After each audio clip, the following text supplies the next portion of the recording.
Hey everybody, welcome to the JG Show. Today I have a special guest for you, Torsten, Mr. Extreme. What does it mean to be extreme? Yeah, what is my definition about extreme? I personally think the extreme can be everything. So it's a personal understanding of everybody what is extreme. For one person it's playing violin like crazy and training like crazy. For another person it's jumping out of the airplane. For another person it's winning in business, make the big deal and going later. Yeah. So everybody define extreme for himself. It's a very open-ended word, right? It could mean a million different things to a million different people. It's a feeling. It's a feeling. For me, it's a feeling. And if I talk about extreme, I talk about extreme challenges, extreme situations, extreme differences, right? The businessman and the fighter, or the big loss and the win after. That's for me extreme situations. That is my definition of extreme. A guy like you is extreme. He's extreme lifestyle going forward. That's extreme for me. Yeah, we talked about this before about like what does it mean to be extreme and how it's different to everyone. And I would say probably my initial thinking when asked this question is I think it's living the optimal life and being the most optimal you. Yeah. You know, I would say if you're maximizing your days 100%, you're soaking up every little bit of life every single day, I would say, you know what, you get the badge of extreme. Yeah, I fully agree. And it's about resonating to the word. It's more spirit, right?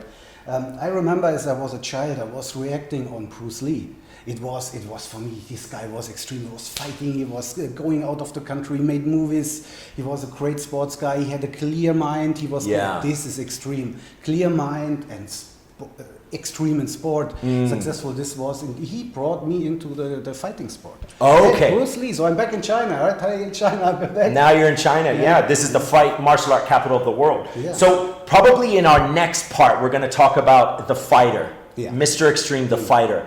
So now I guess what we want to do is lightly touch on the whole story, the extreme story of where it all began. So where would you pick the point to start in your, let's say this, your extreme career? Okay. Where does it start? The extreme Start very career. early. It will drop down now. As I was 7. 7 years old. I remember very clear. As I was 7, I entered the primary school. And it was the first 4 grades, and we made a competition in sports, throwing ball, running, and I was a small boy, and look at the 4th grade, these assholes were faster, they threw this fucking ball more than me, and at this age already I got a feeling, fuck, shit, I don't want it. And after the school, I remember like today, I went to the soccer field, took the stones, throw them and try to train to be better than them. Of course, impossible, was a small boy, but this is already the mindset of being different, being more extreme is already in childhood. Of taking it to another level. Yeah, the seed is already there. This will, this to do more, to get more success, to work harder. For me, it starts at childhood already. Yeah, that's the start of the career. So, wow. All right, so that's where we begin, right? And then going forward from there, you have a very strong athletic background. You have a background in engineering, and then the watch, right? You've made. So where did this all come from as a kid? Did you have a fascination with moving parts, of putting things together, and how did that all start? Yeah, it is by luck. I have to say, I needed to choose a direction. I choose engineering. I choose to go to study this. So this was not a real plan. So as I was young, I made all my sports, soccer, then I went to the kickboxing, but I was always working. I was working in the automotive industry till today. And so it was growing like a plant. Like a small seed. Yeah. It's growing inside you. Yeah, with 18, I started working in a company. Then I was 30. Which is now the extreme office. Just 4 years ago. Yeah. Wow. Yeah, and this was by chance. I got the experience. Parallel, I was fighting, I was training and working. It was a parallel way from 18, 19, 20, 30. I had a small gym. I was coach in different different gyms. So this was in parallel. And after 30, I decided to stop working in the automotive industry. And there was a switch. I wanted to take over a gym. It didn't work out because the figures were not correct. The bookkeeping was not done well. So I quit it. And if I quit something, I quit. So I decided to go my own business. I started to make the watches, which I started collecting in the middle of 20s.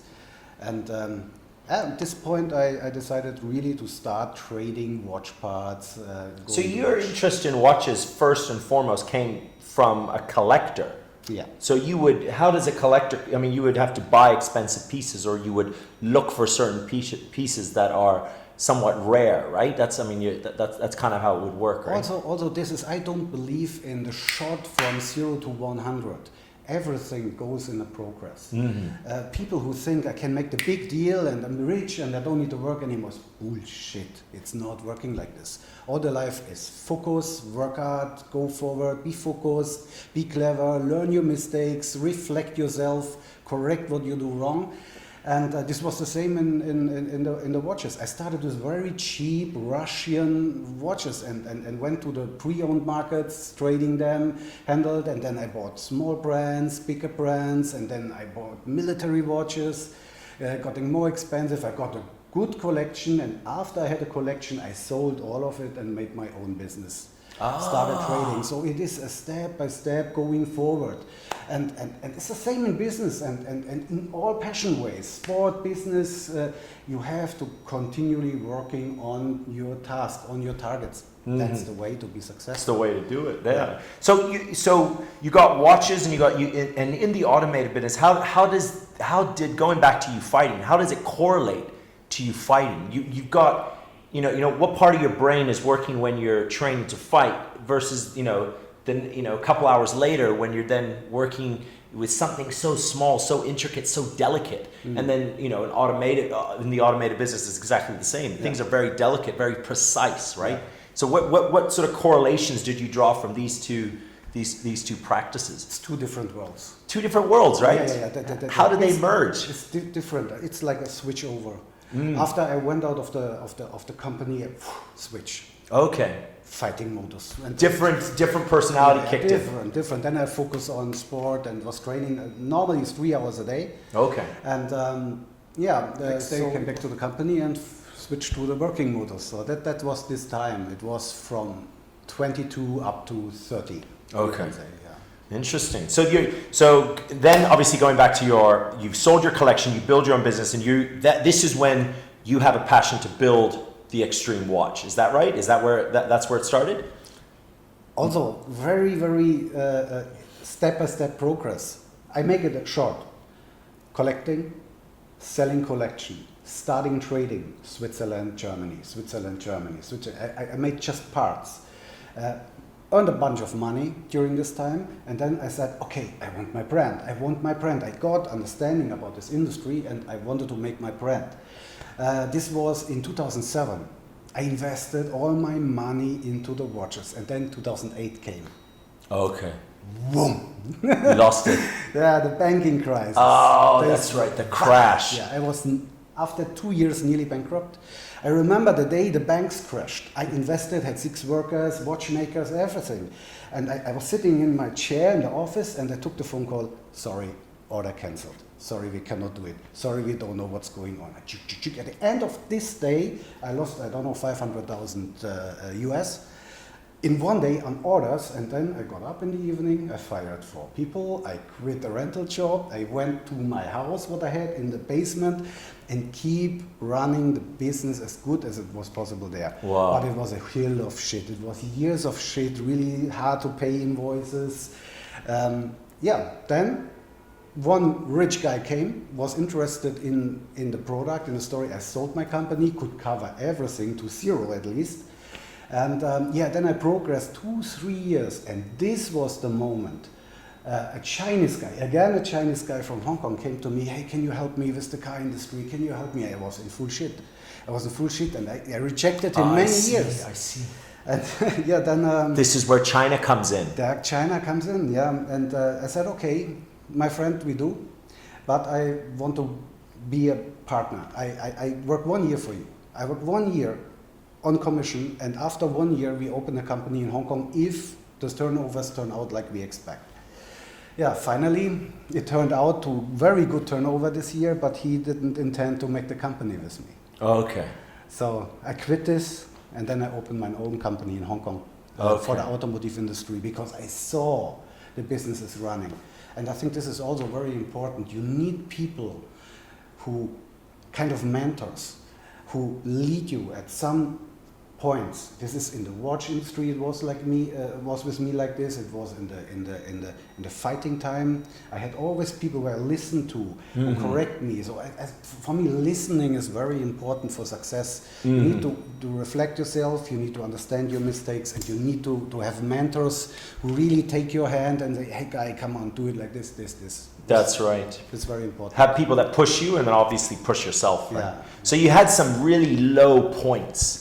Right? Sometimes when it was like, okay, I'm going to be living in a shoebox. And then you grind your way out of it, you go back up to the top, and then you learn, there's a lot of lessons, right? This is an extreme story too. This kind of resonates in the brand extreme. Yeah, we can talk about this next time if we care about the business. But basically I can tell you, I was eating shit. It was, the letters turned from white to yellow to red, and after red, the guy knocked the door. Knocks on the door. I got this. I went to the shop and I even didn't know how to buy my card. Is my card working? Can I pay this shit on the really this way? Yes, so hairy, scary.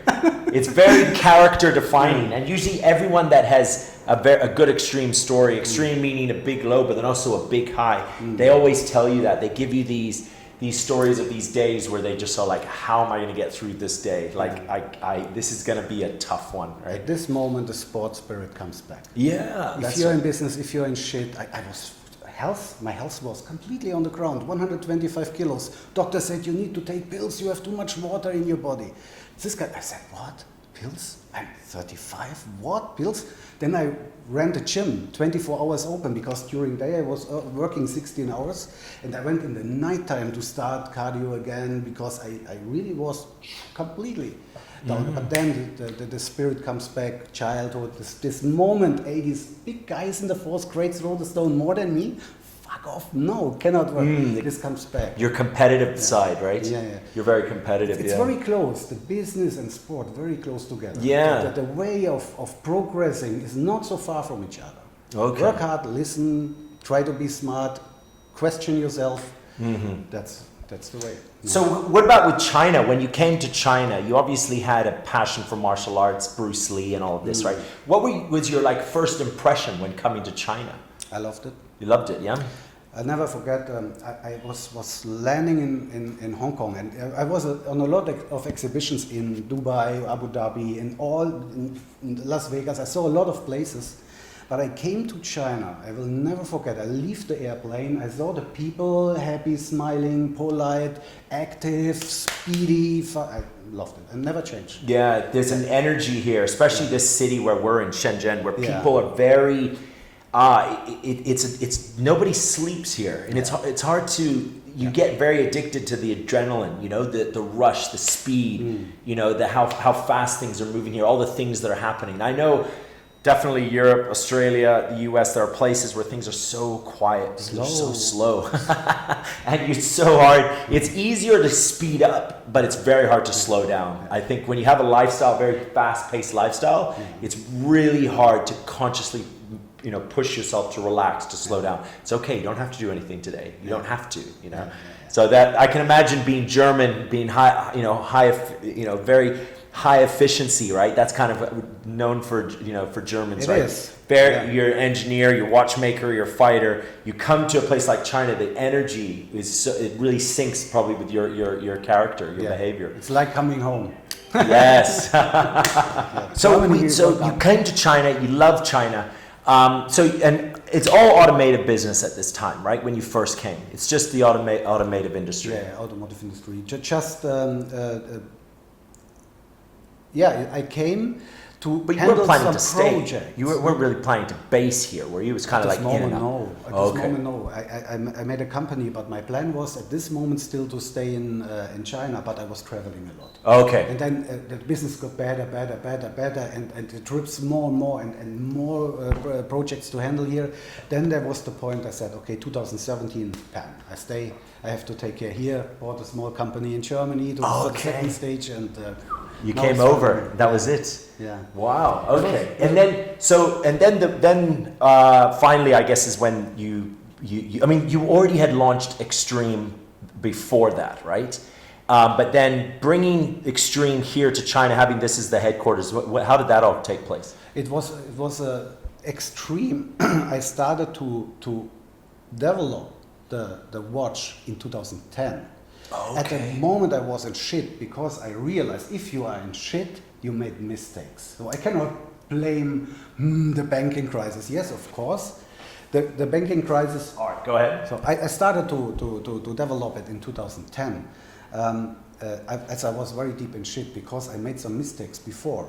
I made very luxury watches, very hard to sell. You compare to the very luxury brands and so on and so on. Mm-hmm. So the extreme idea was to use the best materials out of the car industry, that put inside also the spirit of extreme sport and use the knowledge you have out of watches. It was already in 2010, but I wasn't shit.